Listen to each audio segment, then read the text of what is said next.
Welcome to Sports Spectrum, the sports and faith podcast that brings Jesus back into the conversation. Here's your host, Jason Romano. Merry Christmas, everyone. Welcome to Sports Spectrum. I am Jason Romano. Today on the podcast, we talk to Wyoming kicker Cooper Rothe. In 2018, Cooper was a finalist for the Lou Groza Award for the nation's best kicker and named the 2018 Mountain West Special Teams Player of the Year. We're going to get to our conversation with Cooper in just a moment, but want to remind you guys about our new podcast. It's called Football Sunday, and it released December 16th, so it's out there now. You can listen to 4 episodes already released with Football Sunday. Just search anywhere podcasts are found, and you'll find the Football Sunday podcast. And what it is these are stories from professional football players, current and former NFL players, sharing how God has moved profoundly in their lives. These are first-person stories from these guys in a moment in their life when they realized that God had walked them through a trial, walked them through a difficult time, or even just revealed something to them. Guys like Brandon Marshall, Drew Brees, Kirk Cousins, Benjamin Watson, all of these guys, Trent Dilfer, they have amazing stories that they're going to be sharing with us here as part of the Football Sunday podcast. So make sure you go download it now. Everywhere podcasts are found, iTunes, Apple Podcasts, Spotify, Google Play, Stitcher, you name it, you'll find it. Just search Football Sunday, Jason Romano, and you will find the Football Sunday podcast. Can't wait for you to hear it. If you have heard it, would love to get your feedback on it. You can email me directly, jason@sportspectrum.com. Download the Football Sunday podcast everywhere podcasts are found.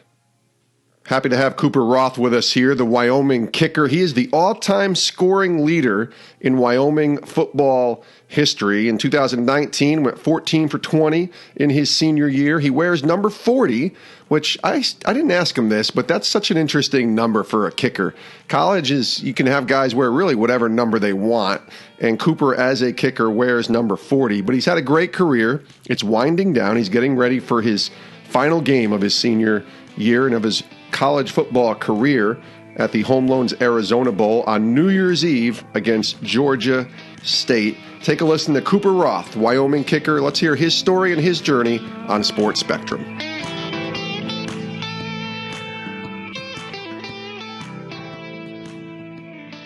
Cooper, welcome to Sports Spectrum. Thank you for having me. Hello. Hello. Yeah. So good to have you here, Cooper. And it's funny how Twitter works, right? And social media, and you kind of come across different people and suggestions from a lot of the people who follow us at Sports Spectrum for people to talk to on our podcast. And your name came up, and did some research, and I'm like, yeah, Cooper's got a good story. Love to have you on. So I'm glad that you're here. Let's talk about 2019 for a minute. It's just about over. We're getting ready to head through Christmas and into the new year of 2020. You got one game left in your college career. The Nova Home Loans, as they say, Arizona Bowl takes place on New Year's Eve against Georgia State. Tell me about this year and gearing up for that final game, and kind of some of the thoughts and the emotions that you're feeling right now. Yeah, it's been a great senior year. Good to be able to enjoy one last game with my teammates for sure. Our head coach talks about the bowl game being, kind of a reward for the season and, everything we've done throughout the year. So it'll definitely be fun to go out there one more time and play with them. But yeah, it's just been a good year, I think. Just really been able to take it in and just enjoy this last season with this team. There's ebbs and flows, obviously, to every season. Now you've been through 4 of these at Wyoming, and really there's ebbs and flows to every game, right? And none like the position that you play as a kicker. Tell me about how your faith plays a role and helps you stay grounded in knowing that sometimes you're going to succeed and sometimes you're going to struggle. Right. Yeah, exactly. And I think my faith really came into my life, just understanding that, when I go out there, it's basically just me against the ball and, everyone's looking at me. Either you make or miss a field goal. There's nothing much else to really realize about that, but I think just understanding that, I have a favorite verse, Galatians 2:20, that's, I have been crucified with Christ. It is no longer I who live, but Christ who lives in me. And just, I think understanding that, Christ lives in me gives me confidence that I need every time I go out there. And, at the end of the day, whether you make it or miss it, that, God still has a plan for us. And I think, just understanding that, from the different perspective rather than on the field, whether you make it or miss it. He still loves you. He still cares for you regardless of, what the fans are doing, anything like that, what you might have in your head. So I think just understanding all those things just come into play. And yeah, being a kicker, you got to believe in something else for sure to be able to get through any of those times. Galatians 2:20 is a great verse that Paul reads there, but I wonder, because we're all human too, it's still got to be hard to kind of, let's say you miss a field goal in a crucial moment, or, something happens and you make a mistake or whatever, being able in the midst of a game to say, it's okay. I've been crucified in Christ. It is not I, but Christ that lives in me. Like, it's hard to kind of focus on that, right? Yeah. Oh yeah. Big time. And, especially me, I'm not the one to, show my emotions when I'm feeling down. Usually I'm the one always lifting other people up and things like that. So, that definitely happened this year, missed an opportunity to extend the game. And, that was something that I haven't dealt with, before this point. So I think it was a good learning point for me, even religiously. I think it's something where I could get into the word and learn more about, God's plan for us, and how not everything that we want in life is going to go our way, and just understanding that, it's not our journey. We can make our plans, but he establishes our steps. So just understanding that. You're a part of FCA at Wyoming, Cooper. Can you share a little bit about your involvement with FCA, how much they've meant to you in the 4 years you've been at Wyoming, and maybe how that's helped you in your spiritual journey?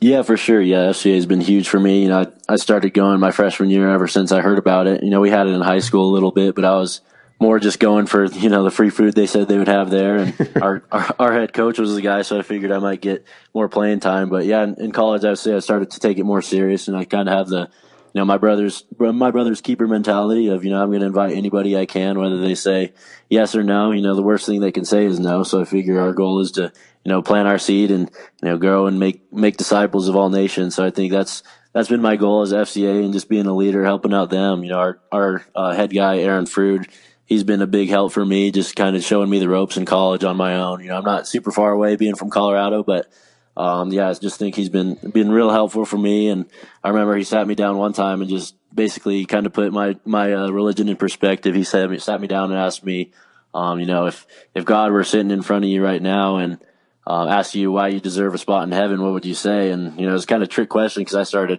listing off things like, I go to church, I go to FCA, some Bible studies, things like that. And, then he read me Ephesians 2:8-9, for it is by grace you have been saved through faith, not from yourselves, this is a gift of God, not by works, so that no one can boast. So that kind of just made me realize nothing I do can make me better off than anybody else, or nothing in life can deserve us or earn us a spot in heaven. So it's just by his works and not any of ours. So I think that's something I've learned through FCA, and I think that's something that's helped me grow in Christ and strengthen my relationship with him. How has that helped you in regards to being a great teammate? You talked about being the encourager, as opposed to, guys always, not that they're not encouraging you, but that's what you want to be. You want to be the guy that's encouraging and lifting up others. Tell me about sort of the team dynamic. Obviously, not everybody believes the same, and has, everybody's different in whatever walk that they might have from a religious standpoint or from a faith standpoint. But how has that been in the locker room with you, and kind of being there for your teammates, and even seeing some teammates maybe grow in their spiritual journey? Right. Yeah, I think that's been a big thing too. Just, one of my holders is, is a walk-on from Fresno, California. So for me and him to get paired together for 4 years, he was kind of the guy who came in as I was thinking, oh, this guy's pretty weird. He was the Jesus freak. And, now that I think back now, is like, if someone considered me a Jesus freak, that'd be awesome. That'd be, a great thing. So, we always talk about Coach Bowles. One of his favorite verses is, as iron sharpens iron, one man sharpens another. So we kind of all just hold each other accountable. And, I'm not a big talker or a big motivational speaker, but just to kind of do things by example type of guy. So, whether it's lifting or conditioning or doing things that, most athletes do, but, just being a kicker too. I think when the other teammates see me doing things like running a 100-yard dash or lifting sleds somehow, or pushing sleds with the offensive linemen, things we would never do in a game, I think they respect that and just earn some respect from them there. So I think that's been helpful, and people see, I guess, just the way I'm living life outside of football too. And I think that's been something that's just shown to be helpful there. Tell me a little bit about your testimony. You kind of shared it a little bit, that conversation with your head guy at FCA, which is just a beautiful way to share the gospel in Ephesians 2:8-10. But Tell me about sort of growing up and where faith was. Was it a part of your life? And kind of walk us through that. Yeah, so I grew up in a Christian home, and super fortunate to have parents who kind of forced me to go to church throughout my childhood. I couldn't pull the sick card or anything; they were making me go with them. But I'm thankful for that now for sure. But yeah, I'd say we went to Lutheran church growing up, so I got confirmed in 8th grade. So I think that kind of set the base foundation of everything. Went to Bible and Sunday school and all that. But I'd say my faith really came into play junior, senior year of high school, just starting to figure out what sport I wanted to play, what I wanted to study, or where I wanted to go for school even. So I think that just praying on that, and super blessed, super fortunate to get the offer from University of Wyoming, and just coming here and understanding that his will for me is that he ended up putting me in a place where there's a lot of godly coaches on this team, where I can have role models and godly men surrounded by me, and just people who I want to model myself after. So I thought that was really cool. But yeah, I'd say faith really came into my life. Just the first game running out there, and it was Northern Illinois.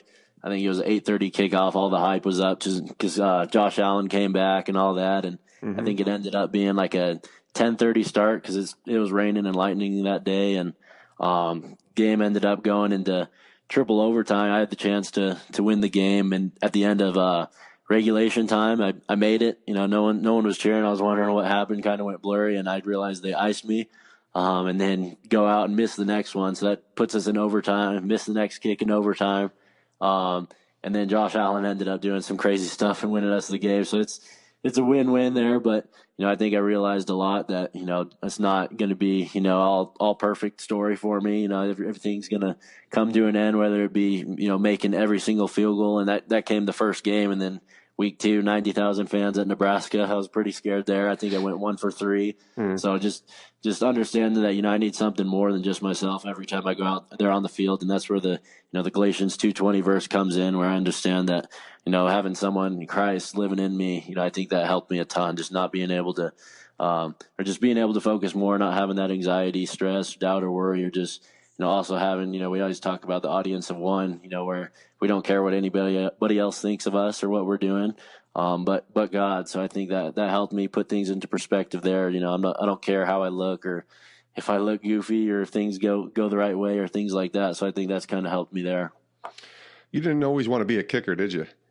No, yeah, exactly. Yeah, that was a big story too. Yeah, 3-sport athlete. I was sending Wyoming film for a defensive back, and I think I tagged a clip of me kicking a field goal, and they said, "No, we're just gonna have you kicking here." So I'm like, that was a difference too. When I got here, it's 24 period practice, and I think maybe one of those periods, if we're lucky, is extra point period. But other than that, we're just standing on the sidelines for about an hour and 50 minutes every day, and I think just getting used to that for sure has been a big change, but just starting to embrace that now for sure.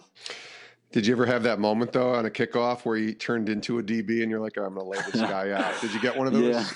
Yeah, a couple. There's been some times, but they got me as the safety guy, so they don't want me making the tackle. If that's the case, then it's probably a bad situation. So I understand that. Cooper Rothe is our guest here on Sports Spectrum. You mentioned Josh Allen, and you played with him. He's been a pretty great quarterback, even in his first couple years now with Buffalo, certainly in Wyoming, a high draft pick. What's that been like to watch him have such a great season here in 2019 for Buffalo?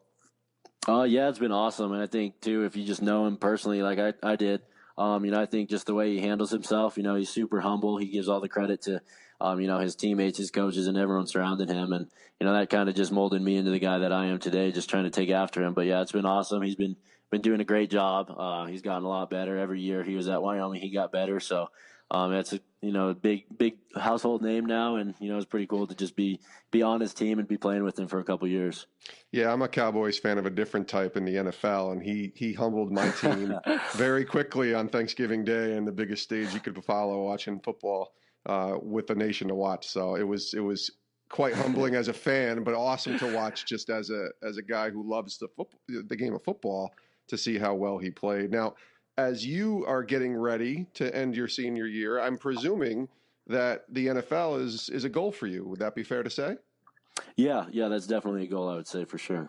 Tell me about that, kind of preparing. I mean, I know you're still focused on getting ready for the Arizona Bowl, but, looking ahead, have you started thinking about, I don't know, combine and workouts and anything like that yet? Yeah, definitely. Yeah, and I think I just had one of the answered prayers. I got invited to a Shrine game here shortly. I think after the season's over, so I think that was huge, and Yeah. definitely took some stress off of certain camps to attend, and yeah, definitely for kickers, it's a lot harder I think to get on a team just because you see so much turnover there in the NFL. But Yeah. yeah, you basically just never know, so you got to just just put your head down, continue to go to work every day, and you just expect anything at any time, basically. And that's kind of the kicker mentality. You got to be ready when your name is called and execute when your name is called in the time that we have on the field too. So I think just continue to work hard, staying in routine, and trying to make the most out of every opportunity. Who's the guy in the NFL that you watch and you say, okay, I like the way that guy handles his business as a kicker?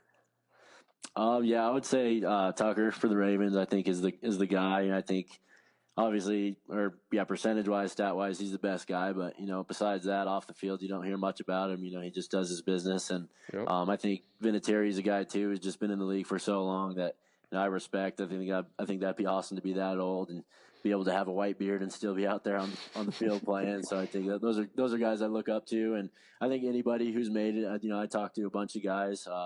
Yeah, just anybody I think is cool to talk to and cool to watch up there in that league. Yeah, there's nobody that you can't learn from. I always say everybody you can learn something from, I should say.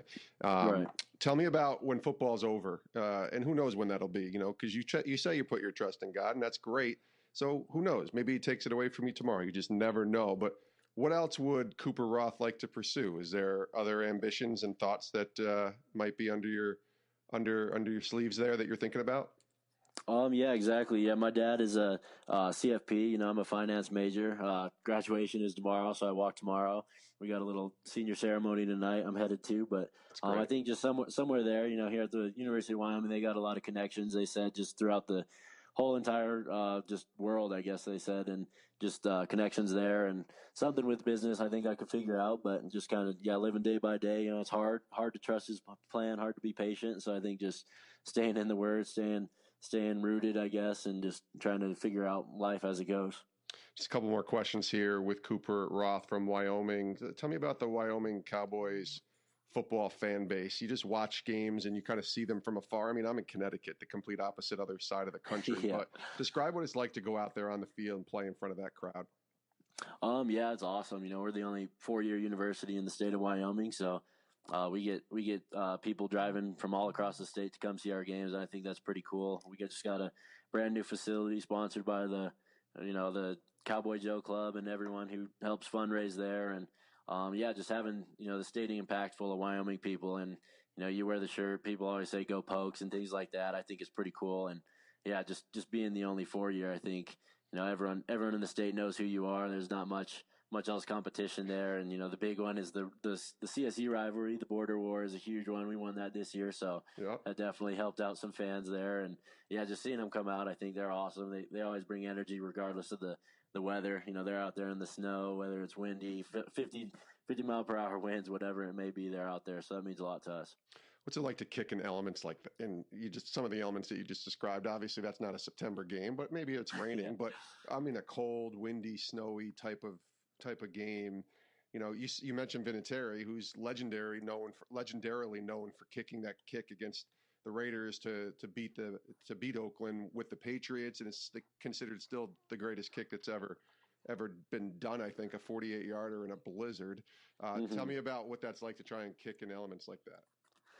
Yeah, it's definitely tough. I think if anything, it's more mental than physical. Just trusting everything, trusting your steps, trusting your swing, and just letting the ball do the rest. And I think, yeah, it's more, you don't want to think about the wind, but also at the same time, you don't want to just kick it normally if the wind's going to take it to the left or to the right or things like that. So I think just practicing, I always joke around. I say if it's a perfect day, I'm not going to go kick because that's not game realistic. That's not game like. But I think just doing the most I can. Coach Bold does a good job of putting us in game like situations in practice, and whether it's blizzarding out or not, if the team's practicing in our indoor practice facility, he'll have the kickers go out and just kick by themselves in the cold and the outside. So I think that helps, even though we don't like it, but I think we're grateful for that.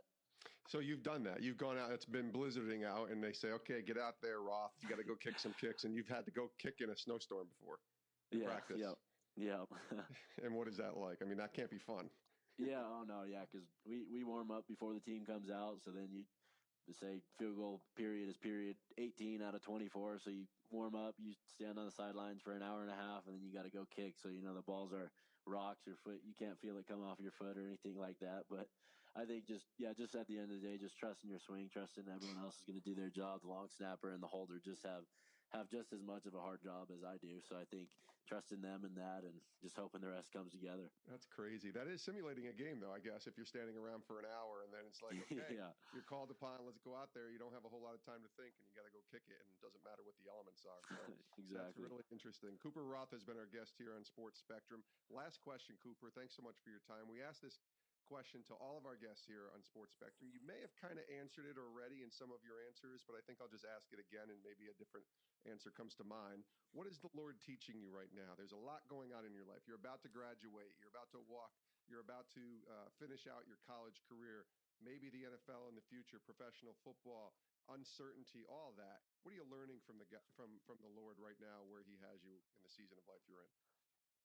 Yeah, I'd say just probably just being patient and trusting His plan, and that's harder to do. It's easier said than done for sure. But with that, just enjoying where I'm at right now, counting my blessings and just the opportunities that the Lord's given me. And I'd say a big thing too is just spending time in prayer. Not just talking, but listening to God to see what He has in mind for me. Whether that's a career in the NFL or finding a job somewhere. And then I'd say just most importantly, just trusting, that He has a plan for me. He plans to prosper me, give me hope in the future. So I think, like I said, it's hard, but I'm just going to trust it, roll with the hits as we go, and see where it takes me. Oh, that's really good, and I love that that you just quoted Jeremiah 29:11 there. I don't think people even realize, oh, that's scripture. So that's well done, Cooper. Well done. And listen, 2018 Mountain West Special Teams Player of the Year. I know you were a finalist for the Lou Groza Award from last year, the nation's best kicker. So I know that there'll be some eyeballs on you, and we'll be praying for you. We'll be rooting for you.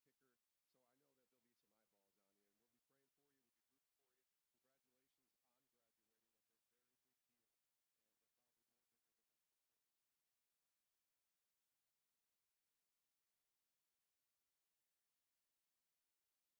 season. That was Cooper Rothe from Wyoming. You can watch his final collegiate game and the final game of the 2019 season for Wyoming when they take on Georgia State at the Nova Home Loans Arizona Bowl, and that'll take place on New Year's Eve in Arizona on the CBS Sports Network. So take a watch for that on New Year's Eve. This is a great time of year where it's bowl season and there's tons of college football to watch. It's always a sad time too because that means the season is almost over. But take a watch for that Wyoming, Georgia State college football bowl game, the Arizona Bowl on New Year's Eve on CBS Sports Network. And many thanks to Cooper Rothe for being here on Sports Spectrum and sharing his testimony. You can give him a follow over on Twitter. Just search Cooper Rothe, Rothe, and you'll see him there. Give him a follow and let him know that you heard his story and his journey here on the Sports Spectrum podcast. Thank you so much for listening. We really do appreciate it. You guys make this ministry what it is and give us an opportunity to continue to produce content like this, a show like this, our magazine, our website, content all over the place at sportspectrum.com. We don't do this just to do it. We do it for two reasons. Number one, for you to read it, for you to listen to it, for you to consume the content, but ultimately it's for Jesus. And we want to reach people for Jesus Christ. And we do that through the lens of sports by intersecting sports and faith here at Sports Spectrum. We love you guys. We really do appreciate all that you've done to bring out the Sports Spectrum brand to others. And I just want to wish you a Merry Christmas. We hope you have a great rest of your day. Hope you have a great rest of your week. Have a great Christmas with the family. And we'll see you soon right here on Sports Spectrum.